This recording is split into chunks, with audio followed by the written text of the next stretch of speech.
So I think meron pa yung pag-asa kung lulubay ka muna. Or 4 to 5 days. There's a reason why kaya ako sinasabi yun. Huwag kayong atat. Huwag kayong masyadong kinikilig. Hindi kailanman attractive sa mga kababaihan na hinahabol nyo sila. Nawawalan siya ng thrill sa isang lalaki na hindi man lang na-pre-select ng mga kababaihan. Pag nalaman niya na wala siyang kakumpetensya sa'yo, hindi niya maisip na maganda siya. Kailangan mo mag-create ng attraction. Kaya nga papasok dito yung push and pull. Eto pa mga ropa, kung nagde-date na kayo, stop messaging them most of the time. Walang pinagkaiba sa kumpanya na nagsabing hiring pero isa lang ang nag-apply.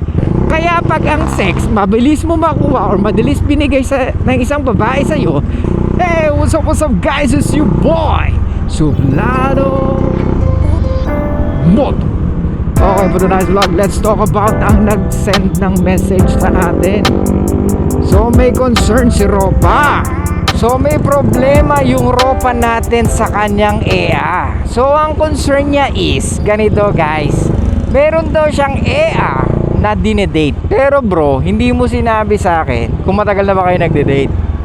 So ganito ang kwento niya guys, meron siyang EA na dinedate. So reciprocal naman daw si girl, sweet naman daw si girl every time na magkasama sila. Kaso ang problema niya, pagdating sa text message, hindi na ganon ka-sweet si girl, or hindi na siya gaanong nagre-reply, or malamig ang reply ni ate girl sa kanya. So ano daw ba ibig sabihin nun? At eto pa, tinanong niya daw si girl kung ano na daw ba sila. Guys, anong mali dito sa ginagawa niya? Kung ikaw ang babae, tapos gustong gusto mo kaagad bumukha ka sa isang lalaki na kahit na hindi pa ganun ka taas yung sexual attraction mo sa kanya, pero umu-okay na kaagad. Sige, saan mo ako dadalhin? Di ba ako dadalhin sa motel? Di ba ako dadalhin sa bahay niyo? Di ba? So, ang napipil mo is, ang easy naman ito. Walang pinagkaiba yan. Ganito ha, syempre, pag hindi ka ganun ka-sexually attracted sa isang babae, may isip mo na, ba't ang bilis naman itong babae na to? Hindi ba pagtatagalin, mag-usap man lang tayo. So, it's the same thing with the guy na nagbibigay ng relasyon agad. Tandaan mo, who's the gatekeeper of sex? Women. Who's the gatekeeper of relationship? Men.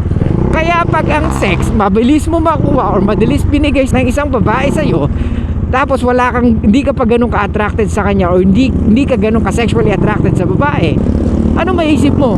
Mawawalan ka ng gana. Or, syempre, magre-reason ka kung bakit ayaw mo pa. So, same thing sa babae na hindi pa ganun ka-attracted sa'yo, or maybe, hindi talaga siya attracted sa'yo. Pero sabi mo nga, nagde-date kayo. Hindi mo naman sinabi sa akin, is it continuous, is it consistent, or depende sa mood niya. Kasi kung depende sa mood niya, tapos gusto mo ng relationship, then maling-mali ka, Brad. Dapat tayong mga lalaki never nag-aas ng relationship sa isang babae or sa mga EA. Why? We are the gatekeeper of relationship, hindi sila. Dapat tayo namimili kung sino yung karelasyon natin. Hindi yung makikipagrelasyon ka lang kaagad kasi dahil maganda, kasi hot. Brad, it shows neediness eh. Masyadong needy yung tatanungin mo siya kung ano ba kayo, or kung may relasyon na ba kayo or wala. Yun ngang mag-reply, hindi niya magawa eh, di ba? Kumbaga nakakahanap siya ng way para sabihin sa'yo na busy siya. How much more yung relationship, di ba? At unang-una, eto guys please stop asking women for relationship. Ano yung sinasabi ko sa inyo? Bigyan nyo ng plausible deniability yung mga babae. Or kailangan makaka-exit sila once na gusto na nilang umalis. It shows what? Pag binibigyan mo ang babae ng plausible deniability na pwede silang lumabas sa kung anumang relationship meron kayo, it shows what? You have more options. It shows na hindi ka needy. It shows na hindi ka one-gina na tinatawag. Diba? Pag one-gina, ibig sabihin, isa lang yung EA na options mo. Walang pinagkaiba sa kumpanya na nagsabing hiring pero isa lang ang nag-apply. So anong gagawin niya? I-interviewin ko pa ba to? O tanggap na to? Kasi wala naman na iba nag-a-apply eh. So wala siyang kalaban, wala siyang katunggali.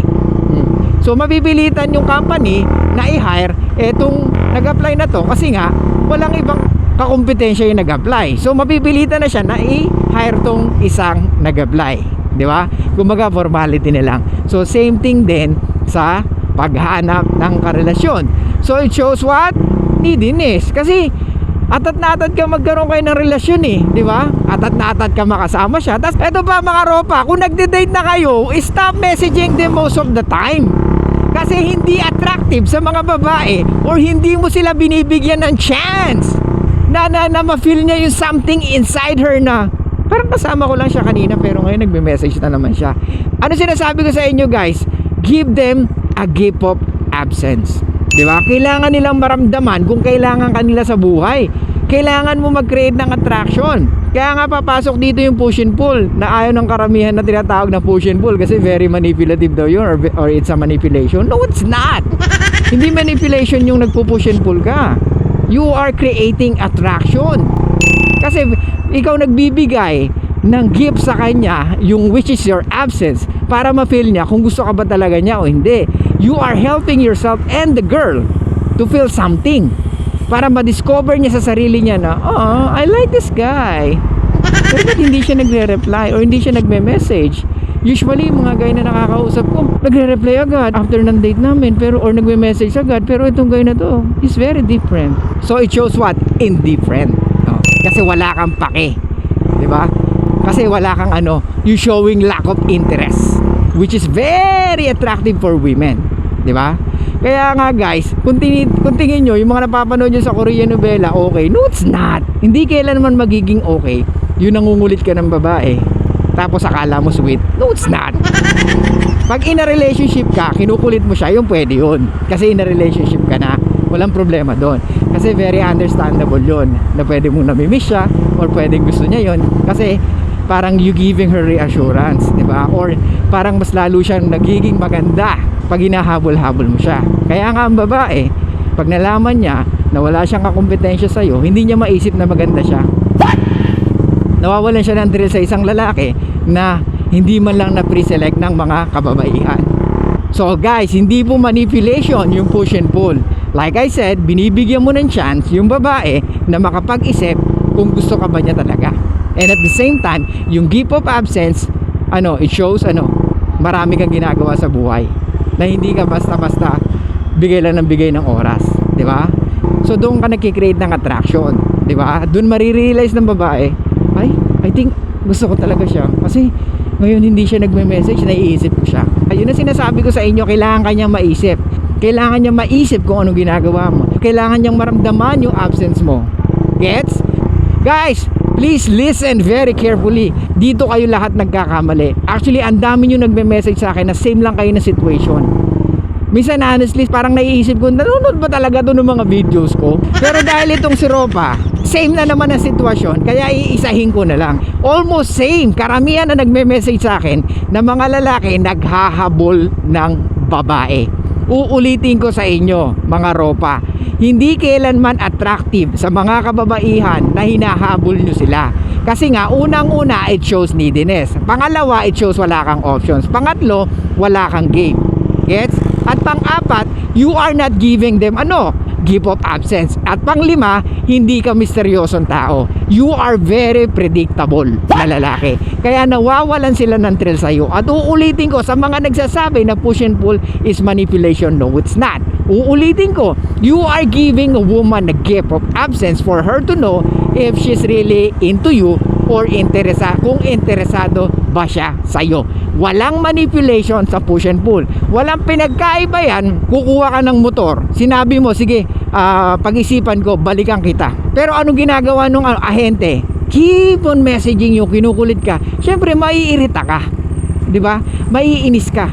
Sino na sa inyo nasa sitwasyon na gano'n na sinabi mo bibili ka naman pero pag-iisipan mo pero kinukulit ka, di ba? Kasi wala siyang benta. Walang pinagkaiba yan. Like I said nga, sinasabi ko sa inyo, pag wala kang options, gano'n ang gagawin mo. So same thing sa mga lalaki na walang options. Mangungulit sa isang babae. At anong kinukommunicate mo pag gano'n ka? Wala kang options at ikaw ay low value men. Because you don't know your worth. Kasi kung alam mo yung worth mo, hindi ka basta-basta maghahabol ng EA. Guys, I know it's very hard kasi nga most of guys right now are very emotional. Kaya nga, kung gusto nyong maputol yung mga ganyang emotions nyo or yung mga ganyang pattern nyo, stop watching Korean novela, stop watching love story, stop being a fucking simp, stop being a fucking nice guy, stop being a fucking white knight. Alam mo, yung nice guy pwede pa eh, kasi kahit papano pwede mong ilagay sa lugar yung pagiging nice mo, 'di ba? Walang problema doon. Pero yung pagiging simp mo o yung simping mo at yung pagiging white knight mo, walang pakapupuntahan yan. End up mo is hindi magiging attracted sa iyo ang EA na gusto mo. Uulitin ko ulit, para malinaw sa inyo mga ropa, uulitin ko, hindi ko alam kung pang ilang beses ko na to sasabihin. Give women a gift of absence. Okay? Let them choose or let them think kung gusto ka ba nila. Gets nyo? Huwag kayong atat, huwag kayong masyadong kinikilig kapag nagre-reply siya. At eto pa, uulitin ko uli, pag nag-date kayo, huwag mo na siyang i-message ulit. Kung i-message mo siya, maybe after 3 to 5 days or 4 to 5 days. There's a reason why kaya ako sinasabi yun. Hindi basta, wala nang trip ko lang, ayoko munang mag-message sa kanya ng 5 days. No, it's not. Kasi yung first 2 days, pwedeng hindi ka talaga maisip niyan. Yung pang 3 days or pang 4th day, doon niya na maisip, di nagme-message si Gaya. Ba't kaya? Message ko kaya? Di ba? O kaya, dyan papasok yung magpapapansin siya sa'yo. Yung pwede siya mag-post ng stories na pwede ka ma-provoke, pwede siya magparinig sa social media, at ikaw naman bigla kang magre-reply or magko-comment. So guys, ganun ang EA.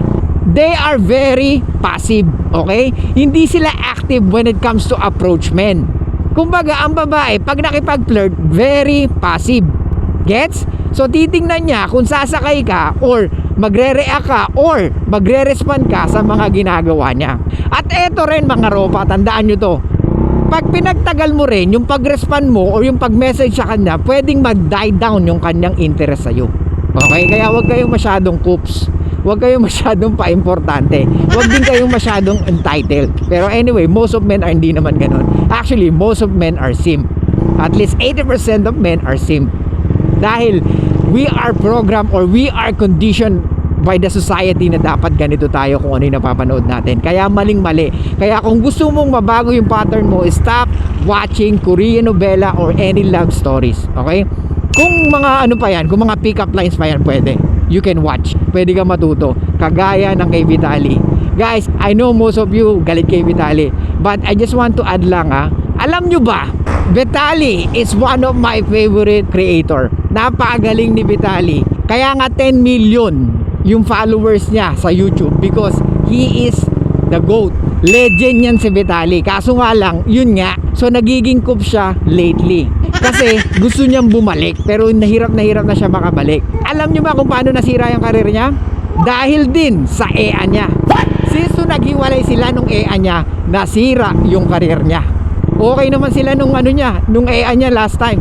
Pero yun nga, dun nasira yung karir niya nung nag-girlfriend na siya. Kung nasubaybayan nyo si Vitali, makikita nyo kung gaano siya kalupit mag-pick up ng babae or makipag-usap sa babae. Kaya nga, I highly suggest na panoorin nyo how to pick up women, tapos type nyo Vitali. Kung gusto nyo mag-improve yung ano nyo, confidence nyo, tignan nyo kung paano makipag-usap si Vitali. Okay? So sa Europa, tumigil ka na muna. Stop messaging her. Okay? Kasi you are creating attraction. So kailangan niyang maramdaman yung absence mo. So I think meron pa yung pag-asa kung lulubay ka muna. Okay? Doon niyang mararamdaman. Pag hindi ka na nagme-message mga ilang araw, pwedeng dalawa lang yan. Pwedeng ipagpasalamat niya na hindi mo na siya kinukulit, or ba't di niya na ako mini-message? Papasok na sa isip niya yung namimiss ko na siya. Kaya nga ulitin ko, Brad, hindi ko sinabi na huwag kayong mag-message ng 5 days for nothing. Kasi nga, kaya ko sinasabi yun kasi maybe for 2 days di ka pa niya maiisip. Yung pangatlo, yung pang-apat, yung pang-5, doon ka na niya maiisip. Okay? So if you want any question, just comment below guys. Start commenting kung ano pa yung pwede natin i-improve sa vlogging natin. I want your feedback guys para mas ma-improve pa natin yung vlogging natin. Okay? So ayun lang guys, thank you so much. I'll see you guys next time. And bye-bye. Show love and peace out.